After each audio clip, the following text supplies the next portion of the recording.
He was reaching for a fry when he felt it. That particular awareness you get when someone is watching you. David looked up. A little girl, maybe 4 years old, wearing a faded pink dress with a small stain on the collar, stood 3 booths away, absolutely frozen. Her dark eyes were locked on his plate. Not on him.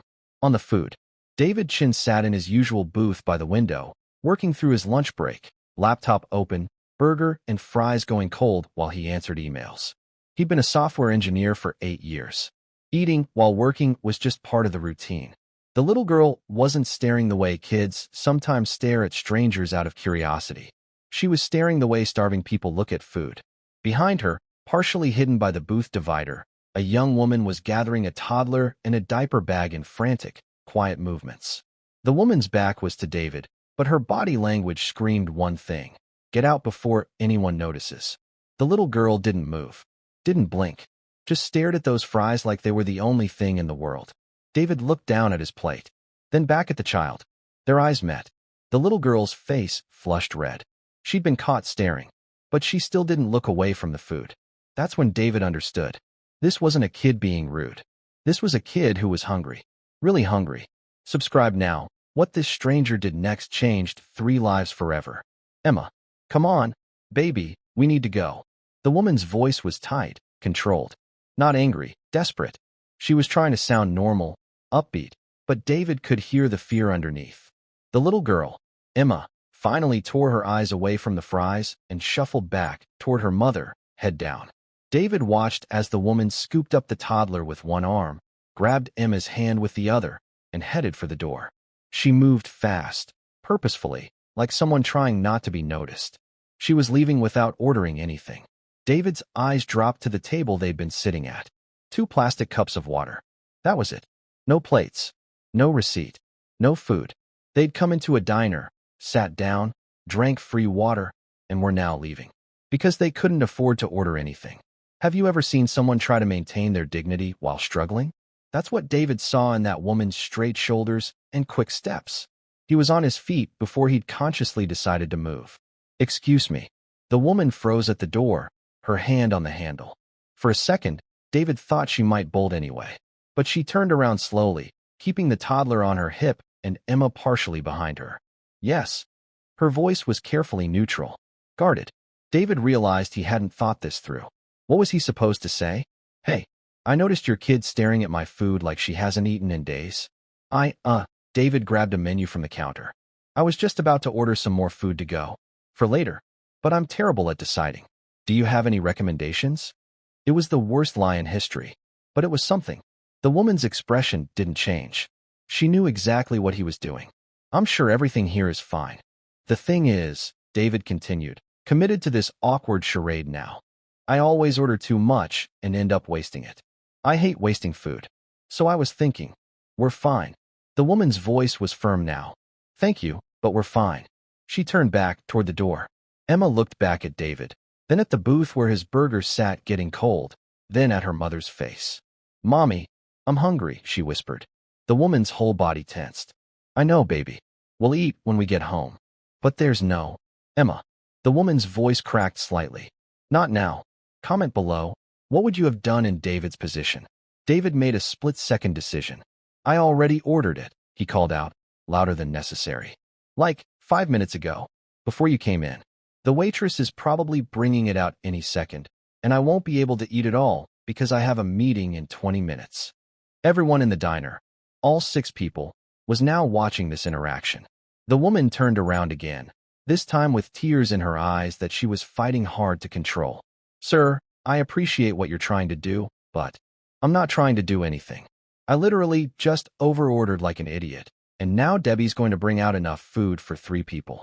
David looked at the waitress, whose name was actually Debbie, standing behind the counter watching this unfold. Right, Debbie? My usual takeout order? The big one. Debbie was 63 years old and had been waitressing for 40 years. She'd seen every kind of human desperation walk through that door. She caught on immediately. Oh, honey, you did it again, Debbie sighed dramatically. I told you that's too much food. You're gonna waste it. See, David said to the woman. It's already ordered. Already paid for. I can't eat it all. You'd actually be doing me a favor by taking it. Otherwise it just gets thrown away. The woman stood there, trembling slightly.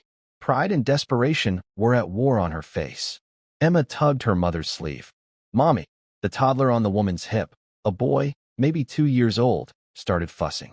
Hunji, Mama. That's what broke her. The woman's shoulders sagged. A single tear rolled down her cheek. Okay, she whispered. Okay, thank you. Subscribe so you don't miss what happened when she finally told him her story. Her name was Rachel Pierce, 26 years old. 2 kids, Emma, 4, and Lucas, 2. No husband. They sat in David's booth while Debbie brought out food, and David had indeed overordered. Burgers, fries, chicken tenders, a grilled cheese, fruit cups, chocolate milk for the kids. Rachel cut Emma's food into small pieces while the little girl stared at the plate like it might disappear. Lucas grabbed fries with both hands, stuffing them in his mouth. When did they last eat? David asked quietly. Rachel didn't look up from cutting the burger. Yesterday morning. Breakfast. I had some cereal left. And you? She didn't answer. Which was an answer. David watched Emma take her first bite of burger. The relief on that child's face was something he'd never forget. I'm not a bad mother, Rachel said suddenly, fiercely. I know what this looks like, but I'm not. I never thought you were. I had a job. A good job. I was a dental hygienist. Then my car died, and I couldn't get to work, and they couldn't hold my position because I missed too many days. And I fell behind on rent trying to get the car fixed, and then the landlord. Her voice cracked. We got evicted 3 weeks ago. David set down his coffee. Where are you staying? My car. The one I got fixed. It's all we have right now. Rachel wiped her eyes quickly, not wanting Emma to see. I've been applying for jobs, but childcare costs more than most positions pay. And every shelter I've called has a waiting list. We're on 5 different waiting lists. So you came here for the water. Free water and free bathroom. Emma needed to use the toilet, and I needed to wash Lucas's hands. I thought if we sat for just a few minutes, rested in the air conditioning. She looked at David with exhausted, red eyes. I wasn't trying to take advantage. I was going to leave before anyone noticed we weren't ordering. But Emma saw my fries. She's 4. She doesn't understand why we can't eat right now. She just knows she's hungry. If you're not subscribed yet, comment why, because this gets more important. David spent the next hour learning about Rachel's situation. She'd been on her own since 18 when her parents kicked her out for getting pregnant. Emma's father was long gone. Lucas's father was in prison.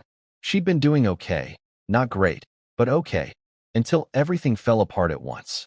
Car breakdown, job loss, eviction, savings depleted, support system non-existent.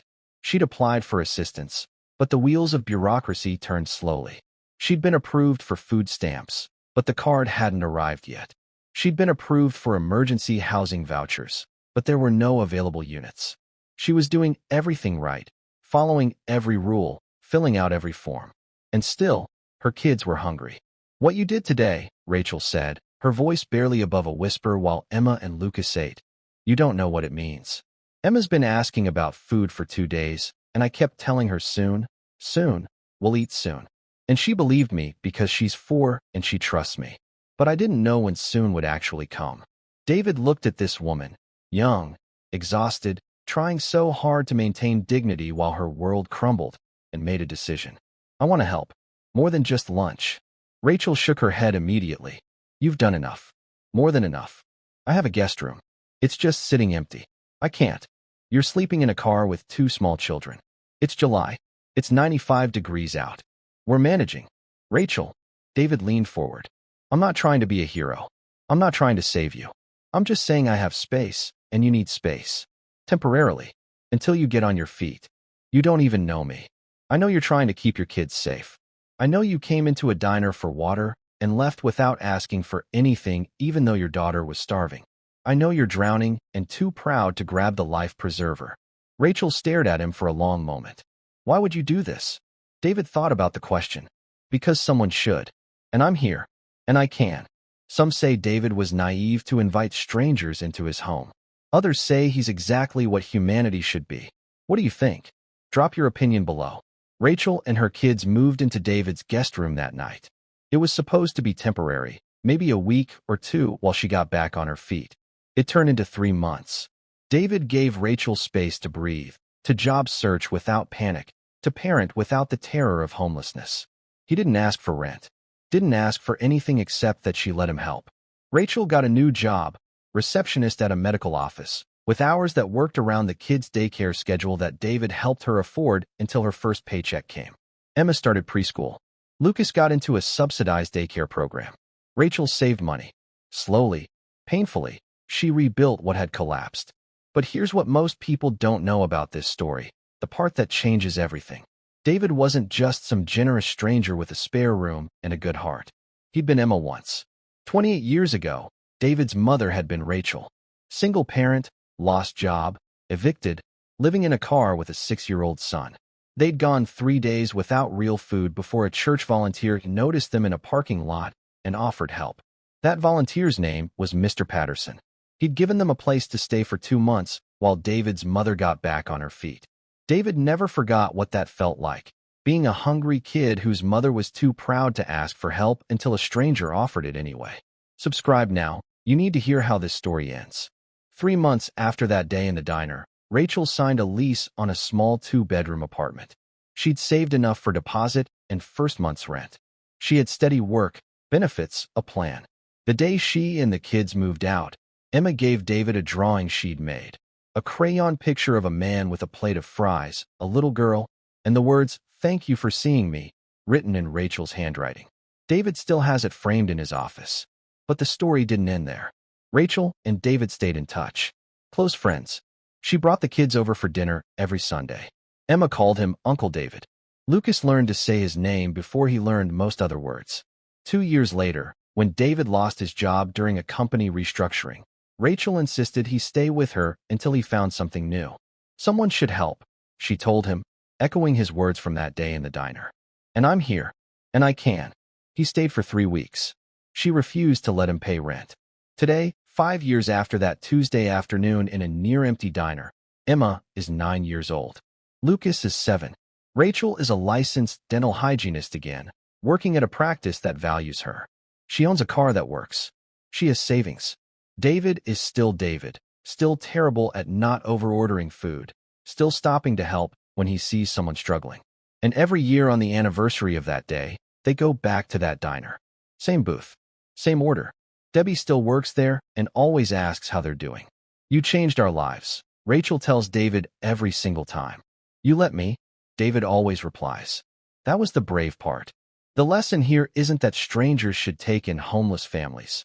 That's not realistic or always safe for anyone involved. The lesson is that seeing people matters. Really seeing them. Noticing the little girl staring at your plate and understanding that it's not rudeness, it's hunger. Recognizing when someone is trying to leave quietly before their struggle becomes visible, and choosing to offer help anyway. The lesson is that pride and desperation often look the same, shoulders back, head up, moving quickly toward the exit. And sometimes the kindest thing you can do is give someone an excuse to accept help that lets them keep their dignity. David didn't shame Rachel, didn't make her explain or justify or beg. He just created a scenario where accepting food didn't feel like charity, where staying in his guest room felt like helping him, not the other way around. Subscribe because stories about real kindness matter more than ever. There are Rachels everywhere. Parents skipping meals so their kids can eat. Families living in cars while working full-time jobs. Kids staring at food they can't have while their mothers try to leave before anyone notices. And there are potential Davids everywhere. People with spare rooms, with extra food, with resources they could share if they just noticed the need. The gap between them is usually just awareness and willingness. Emma doesn't remember being homeless. She was 4. Those memories have faded. But she remembers the man who saw her looking at his fries. She remembers that he didn't ignore her, didn't look away. Uncle David saw me when I was invisible, Emma said recently, now old enough to understand the story. That's what Mommy always says. Everyone else looked away, but he saw me. That's the real story. Not the dramatic rescue. Not the generous stranger. Just someone who saw a hungry child, couldn't look away, and decided that his comfort mattered less than their need. Rachel keeps the receipt from that day in her wallet. Debbie's handwriting. Burger, fries, chicken tenders, grilled cheese, 2 fruit cups, 2 chocolate milks. The total was $43.67.